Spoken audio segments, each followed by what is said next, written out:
नमस्कार।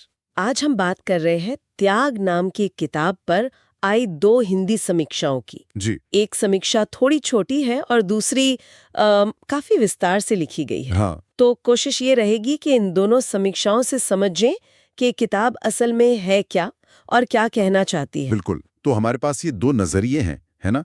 एक किताब के विषय पर, उसके लिखने के ढंग पर और पाठक पर उसका क्या असर हो सकता है इस पर। हाँ, तो पहली समीक्षा जो है वो थोड़ी संक्षिप्त है। वो कहती है कि त्याग एक प्रेरणा देने वाली और काफी संवेदनशील किताब है। हम्म। इसमें जोर है बलिदान पर, प्रेम पर, सेवा की भावना पर, फिर चाहे वो परिवार के लिए हो, समाज के लिए या फिर देश के लिए। अच्छा। भाषा को भी सरल बताया गया है और कहानियों को दिल छू लेने वाला कहा गया है।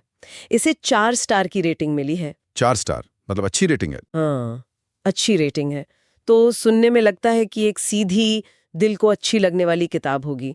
पर क्या दूसरी समीक्षा कुछ और कहती है? कुछ गहरा? हाँ, बिल्कुल। देखिए, जो विस्तृत समीक्षा है ना, वो इसे सिर्फ भावनाओं तक ही नहीं रखती। अच्छा। वो पाठक को एक बुनियादी सवाल के सामने खड़ा करती है। जीवन में असल जरूरी क्या है? भोग मतलब दुनिया की चीजों का आनंद लेना, या फिर त्याग? भोग या त्याग? हाँ, ये तो काफी गहरा सवाल है। और यहाँ त्याग का मतलब सिर्फ इच्छा मारना नहीं है, बल्कि दूसरों की भलाई के लिए अपने स्वार्थ से ऊपर उठना। हम्म। समीक्षा के मुताबिक किताब ये दिखाती है अलग अलग किरदारों के जरिए कि असली शक्ति जो है ना, वो त्याग करने में है, पाने में नहीं। त्याग में शक्ति, ये एक अलग नजरिया है। हाँ, और ये विचार भी कि त्याग शायद ऊपर से मुश्किल लगे, दर्द भरा लगे, लेकिन वो एक ऊंचा सुख भी दे सकता है। ये तो काफी दिलचस्प बात कही। त्याग में सुख ढूंढना। क्या समीक्षा में कुछ उदाहरण भी हैं इसके? मतलब कैसे समझाया है इसे? हाँ हाँ, उदाहरण दिए हैं। जैसे एक माँ का त्याग होता है अपने बच्चों के लिए, हाँ, बिल्कुल। या फिर एक सैनिक का देश के लिए समर्पण, या एक शिक्षक की निस्वार्थ सेवा। अच्छा।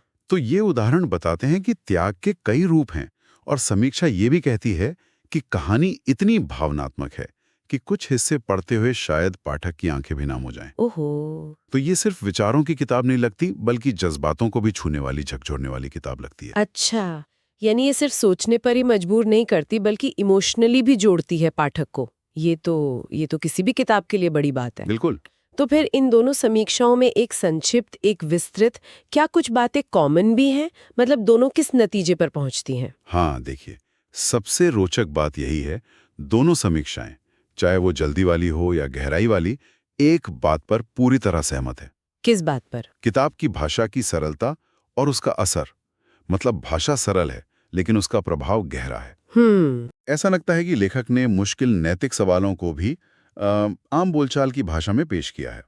इसीलिए वो सीधे पाठक तक पहुंचते हैं। ठीक है। और दोनों ही मानती हैं कि ये किताब प्रेरणा देती है, नैतिक मूल्यों पर सोचने को मजबूर करती है, और कहीं ना कहीं आत्मचिंतन खुद के बारे में सोचने का रास्ता दिखाती है। अच्छा। तो ये सिर्फ कहानियों का संग्रह नहीं लगता, बल्कि एक आईने जैसा लगता है, जिसमें पाठक अपने जीवन और अपने मूल्यों के बारे में सोच सकता है। दोनों के मुताबिक ये किताब सिर्फ पढ़ने के लिए नहीं है, बल्कि महसूस करने और सोचने के लिए है। हम्म। तो कुल मिलाकर इन समीक्षाओं से ये तस्वीर उभर रही है कि त्याग एक ऐसी किताब है जो सरल भाषा में गहरी भावनाओं और नैतिक सवालों को सामने रखती है। जी। और त्याग के अलग अलग रूप, चाहे वो परिवार से जुड़े हों, समाज से या देश से, उनकी अहमियत को भी दिखाती है। हाँ, बिल्कुल।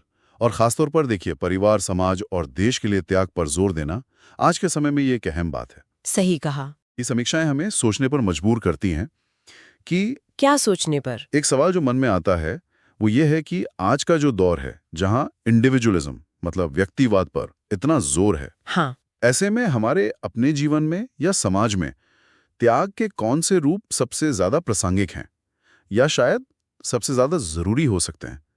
इस पर सोचना काफी दिलचस्प रहेगा।